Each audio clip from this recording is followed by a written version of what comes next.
Ẹkùn ọlọ́pàá ìpínlẹ̀ Èkó lónìí tí ń ṣe ọjọ́ Ìṣẹ́gun fi ojú àwọn afurasí ọ̀daràn hàn ní olú-iléeṣẹ́ wọn tó wà ní agbègbè Ìkẹjà.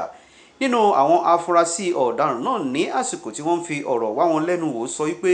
òun fi mọ́tò tí òun jí gbé fi jẹ́rìí ohun t'Olúwa ṣe níwájú pẹpẹ ní ilé ìjọsìn kí ó tó di wípé ọwọ́ ọlọ́pàá bá òun lẹ́yìn ìjẹ́rìísí iṣẹ́ Olúwa. Alukoro àwọn ọlọ́pàá ìpínlẹ̀ Èkó tú pẹ́rẹ́pẹ́rẹ ọ̀rọ̀ lórí bí ọwọ́ ṣe bá àwọn adigunjalè náà. Mẹ́rin nínú wọn jẹ́ adigunjalè, méjì nínú àwọn mẹ́rin yìí jẹ́ ọmọ ológun tí wọ́n ti lé lẹ́nu iṣẹ́, ṣùgbọ́n wọ́n sì ní aṣọ àwọn ọmọ ológun lọ́wọ́, wọ́n ní ID card náà lọ́wọ́ tó jẹ́ ayédèrú, wọ́n dẹ̀ ní ìbọn méjì lábá lọ́wọ́ wọn. So àwọn ọmọ ológun tí wọ́n ti lé yìí àtàwọn méjì mìíràn gbogbo wọn jẹ́ mẹ́rin, wọ́n máa wọ aṣọ àwọn ọmọ ológun yìí, wọ́n máa fi ń já mọ́tò gbà ní ojú pópó, wọ́n á já mọ́tò gbà, wọ́n á dẹ̀ lọ tà.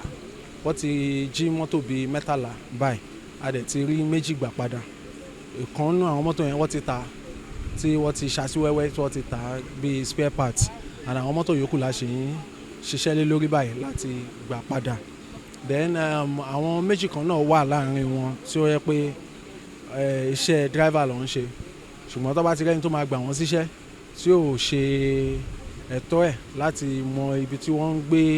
àbí kó ní onídùúró kọ́ mọ gbogbo nǹkan tọ́kọ̀ gbà síṣẹ́ bẹ́ẹ̀ yẹn, ọjọ́ tó bẹ̀rẹ̀ iṣẹ́ yẹn náà ló máa jí mọ́tò lọ, á dẹ̀ lọ tà. Ó ti lẹ́ni tó máa ra mọ́tò yẹn lọ́wọ́ ẹ̀, àtòun àti ẹni tí ó ń ra mọ́tò lọ́wọ́ ẹ̀, àwọn méjì náà ló wà níbí báyìí. Ìkan náà tún wà tí ọjọ́ tó bẹ̀rẹ̀ iṣẹ́ náà ni ó ti gbé ọkọ̀ sá lọ.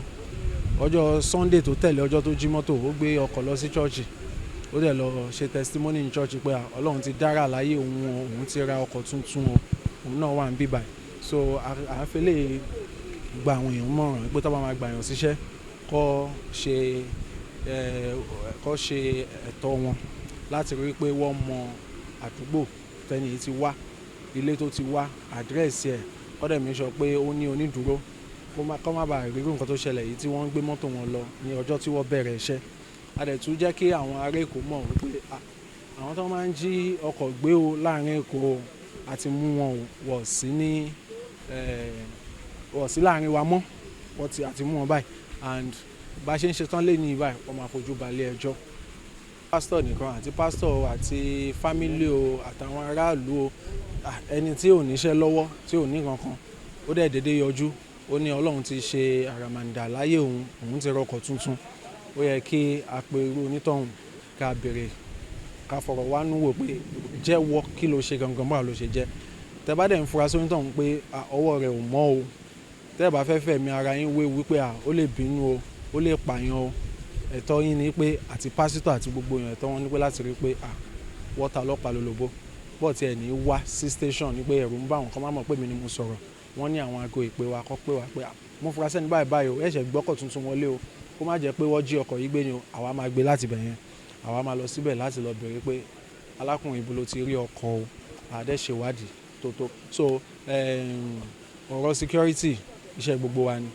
Tẹ́ bá rí nǹkan tí ó tọ́ tí ẹ fura sí, kẹ́ jẹ́ kí ọlọ́pàá gbọ́, kí ọlọ́pàá lè ṣe nǹkan tó yẹ kó ṣe. Ẹ mọ̀ pé eléyìí ò ń ṣe kò kì í ṣe fake soldier, ó ti ṣe soldier rí, so ó máa ṣòro díẹ̀ láti mọ̀ wípé ayédèrú soldier ni. So àwọn èèyàn akọ òkùnkùn mẹ́ni ọ̀wọ̀, àwọn èèyàn àdẹ̀lẹ̀ sọ pé àwọn èèyàn máa ń rìn lóru, àkọ́gbà wọn mọ̀ràn náà ni tẹ́ bá máa rìn o, ẹ try kí ẹ rìn sí bí ojúmọmọ. Tẹ́ bá dẹ̀ rí àwọn soldier báyìí, ó jẹ́ ayédèrú kò ń ṣe ayédèrú, ẹ má ṣe nǹkan, ẹ má fi ẹ̀mí ara yín wéwu, Ọlọ́run máa fi ṣọ́ ẹ̀ṣọ́ wa. Àwa náà iṣẹ́ tá à ń ṣe náà ló jẹ́ ká rí irú àwọn èèyàn báyìí arrest. So ó lè ṣòro láti mọ èyí tó jẹ́ fake soldier, ó lè ṣòro, but kẹ́ṣà make sure pé wà security conscious, and tẹ́ bá dẹ̀ fura pé àwọn tí mo kọjá lára wọn yìí o, even though wọ́n dá mi dúró o, ṣùgbọ́n mo fura sí wọn, ó dà pé ayédèrú soldier ni wọn, kí ẹ jí ká mọ̀. The next police checkpoint tẹ́ bá dé kẹ́yẹ́kọ́ mọ̀ pé a fura sáwọn kan ta fílẹ̀ lẹ́yìn bẹ́ẹ̀ káwa náà lè ṣe. So iṣẹ́ gbogbo wa náà ni. Bákan náà, ọ̀kan gbòógì láti gbé òṣùgbà sàdánkátà fún àwọn òṣìṣẹ́ ọlọ́pàá lọ́kùnrin àti lóbìnrin wọn gẹ́gẹ́ bí ọ̀kan làmìlaka lẹ́nu iṣẹ́ ọlọ́pàá lórílẹ̀‐èdè Nàìjíríà, pàápàá jùlọ àwọn òṣìṣẹ́ ọlọ́pàá lọ́kùnrin àti lóbìnrin tí wọ́n ń ṣe iṣẹ́ takuntakun ní ẹkùn àgọ́ ọlọ́pàá ti Òjòdú, èyí tí olùdarí tàwọn ẹkùn ọlọ́pàá náà Ọ̀pádọlá Elizabeth jẹ́ kó kárí wọn ló gbé òṣùbà kárí láyé fún ìfọwọ́sowọ́pọ̀ tàwọn ènìyàn agbègbè náà pẹ̀lú àwọn àjọ ọlọ́pàá agbègbè náà fún èjìká wọn tí kò jẹ́ káṣọ bọ́ lọ́rùn láwùjọ tí wọ́n ń gbé ṣe iṣẹ́ wọn tí wọ́n yàn láàyò. Látàrí gudugudu méje yàyà mẹ́fà ṣíṣe ìfilọ́lẹ̀ àwọn ohun amáyédọrùn sí àwùjọ ọ̀hún nípa ṣíṣe àgbékalẹ̀ ẹ̀rọ amúnáwá tìgbàlódé tí a mọ̀ sí Mìkánò àti ṣíṣe àgbékalẹ̀ ọkọ̀ tìgbàlódé onífèrè yàfun ní ìgbà tó ń fi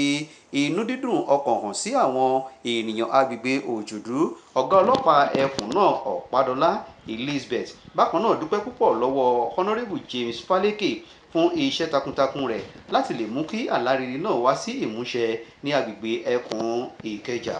Kò jẹ́ bó ṣe jẹ́ ní ìròyìn agbègbè tòní.